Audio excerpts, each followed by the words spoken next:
Bonjour à tous, nous revoilà chez Normandie Musique. Et voilà, oui, il faut pas oublier.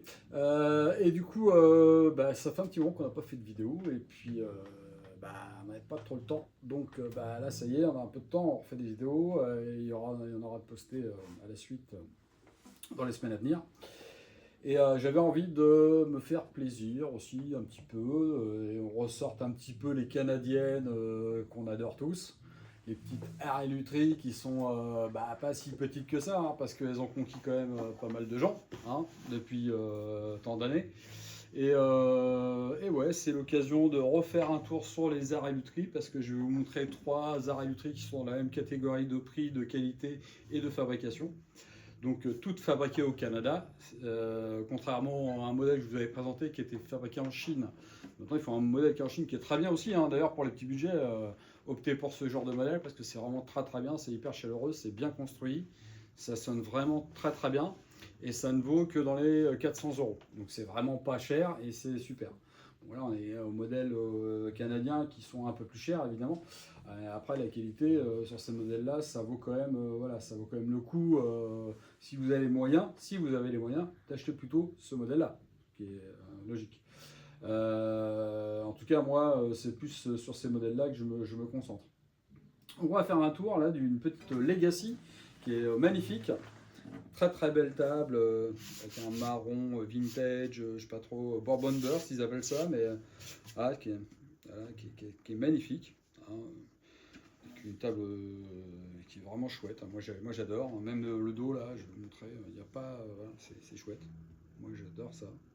C'est bien fait, c'est bien construit, comme d'habitude hein, chez eux, hein, il y a rarement de loupés. Hein. En tout cas, jusqu'ici, j'en ai pas vu beaucoup, même pas du tout, on va dire, pour être honnête. Et voilà, donc je vais vous présenter un petit peu les 3 modèles de la gamme, parce que j'avais envie de faire ça. Et puis, toujours sympa à l'approche de l'été d'avoir des acoustiques qui jouent dans tous les coins, c'est chouette. Allez, on est parti.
Pas mal, hein, ça sonne, il y a des basses, il y a des harmonies, il y a les harmonies qui ressortent.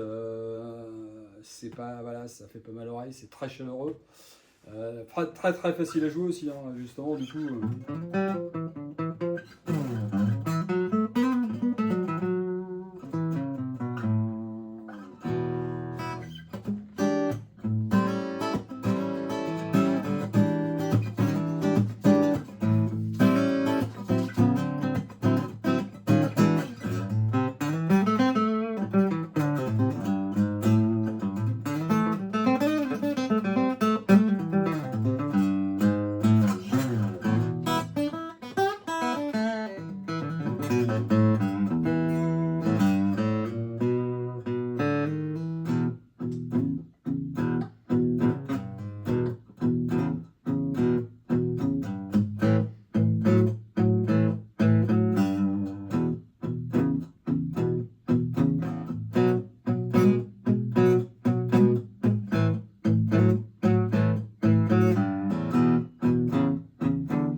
Voilà, impeccable pour le blues, impeccable pour le strumming, les petites mélodies sympas, vraiment c'est cool quoi.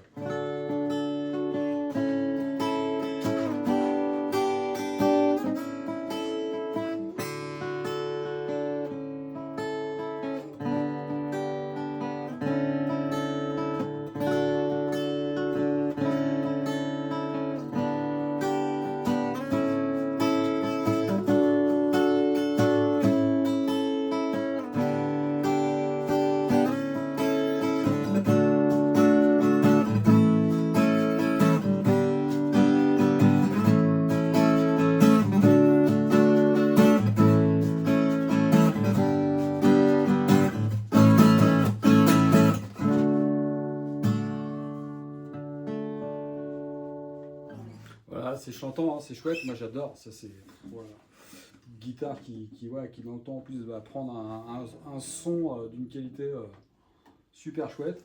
Déjà là, moi ça me plaît, mais alors, ouf, d'enfer. Ça j'adore, ça j'adore. Donc bah, je vais vous montrer le prochain modèle qui sera une Legacy avec un pan coupé en électroacoustique. Et franchement c'est pas mal aussi. Celle-ci n'est qu'acoustique. Il n'y a aucun... Juste pour dire. Et voilà. Donc on a la Legacy acoustique, électroacoustique, pardon. La Tennessee Red, voilà, donc la couleur Tennessee Red, qui va très très bien aussi d'ailleurs, je trouve. C'est une couleur qui est vachement sympa. Hein. Moi j'aime bien, c'est original. Puis on sent que voilà, c'est pas le truc surfait. On sent que ça respire. Hein. Le son, voilà, il n'y a pas de mal à se faire sur ce genre de guitare. Hein. C'est vraiment chouette. Hein. C'est vraiment. Moi, je trouve ça super. Hein. Franchement, là, même l'arrière, hein, franchement, c'est beau, c'est cohérent. Il n'y a pas de truc moche ou quoi que ce soit. On sait et on voit qu'ils savent faire. Hein. Il n'y a pas de problème. Hein. C'est vraiment toujours fait de la même manière sur tous leurs modèles depuis qu'ils construisent. Et franchement, voilà, ça reste un gage de qualité pour moi et pour la marque, hein, forcément. Alors ça, c'est étonnant hein, parce que vous allez voir, ça, c'est un petit modèle. Je l'ai déjà présenté une fois il y a très longtemps.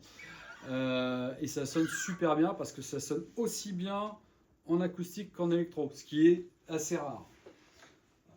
Ce qui est rare, c'est d'avoir un son de qualité dans les deux sens. C'est-à-dire que souvent, vous avez le son de l'acoustique qui est super, et bien que vous branchez en électro, vous avez une espèce de truc qui est un petit peu bizarre. Et là, pour le coup, non, c'est hyper bien fait. C'est vraiment c'est bluffant là. Là je la mets en électro. Et vous allez voir que franchement c'est super.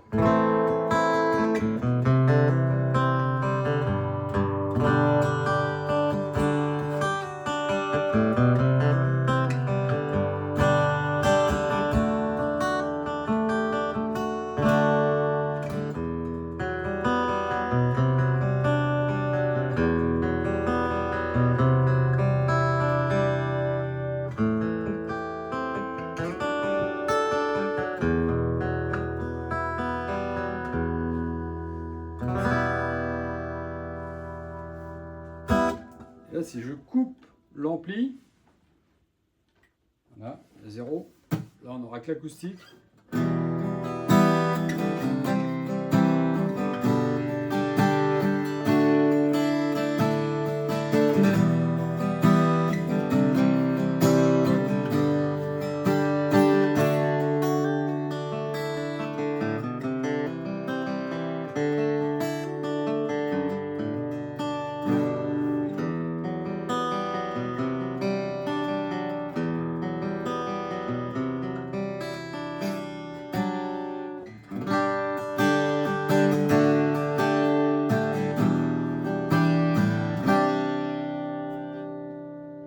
Voilà, ça sonne pareil. Alors vous n'avez pas l'amplitude de l'ampli, hein, forcément. Donc il y a un petit reverb aussi, donc voilà, ça pousse un peu différemment.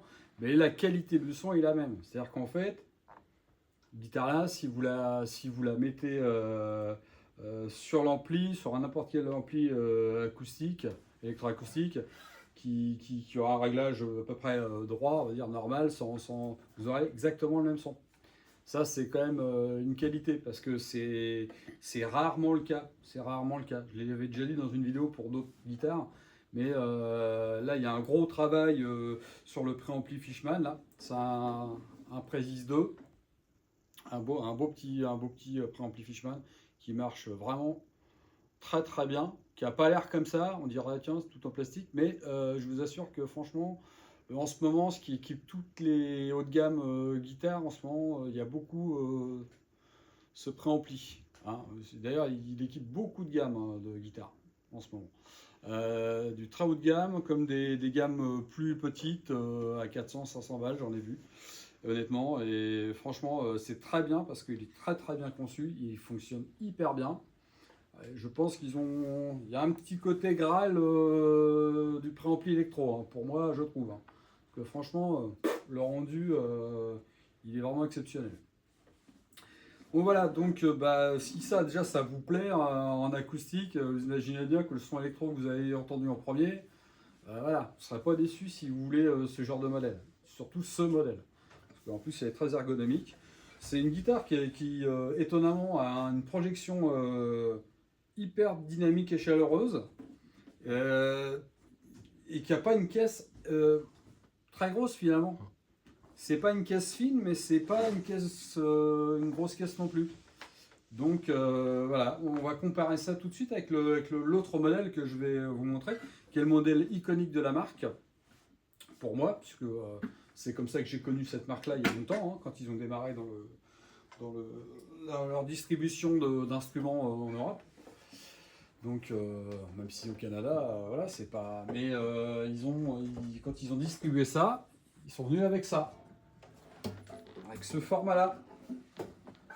Hein, le format Dreadnought que tout le monde connaît, mais qui est un format Dreadnought de chez R.I. Lutry, hein, qui est le côté, qui est la guitare iconique distribuée au démarrage, qui n'avait pas de couleur spécifique, une ou deux, je crois, quelque chose comme ça. Bon, c'était soit était naturel ou un espèce de rouge un peu comme celle qu'on a vue avant, mais plus clair, avec un petit presque un petit détourage Sunburst dessus. C'était voilà, moi, je me rappelle de ça.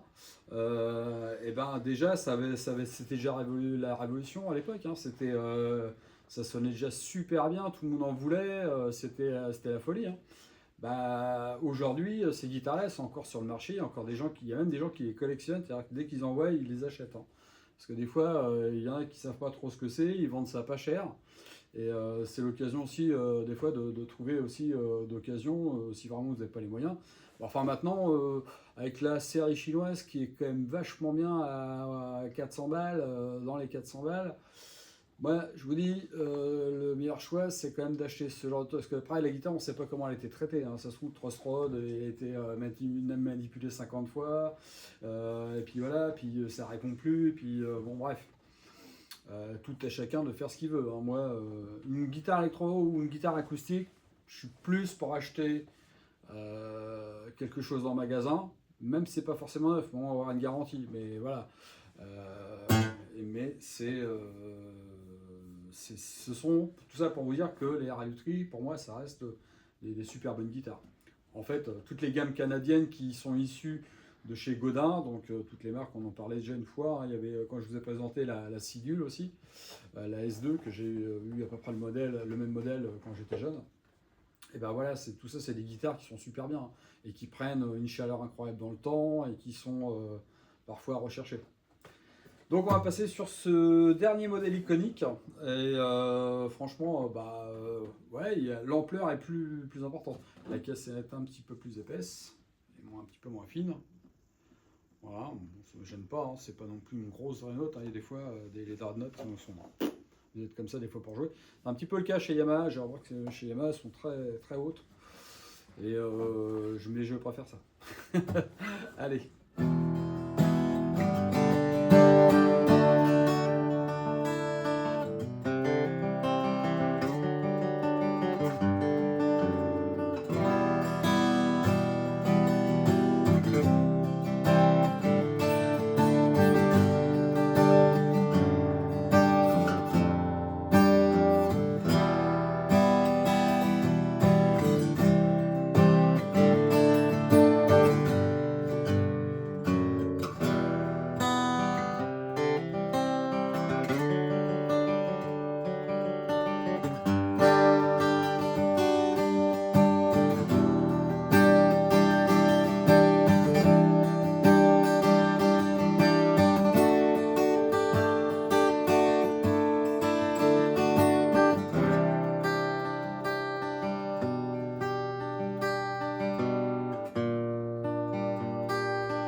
de la fin.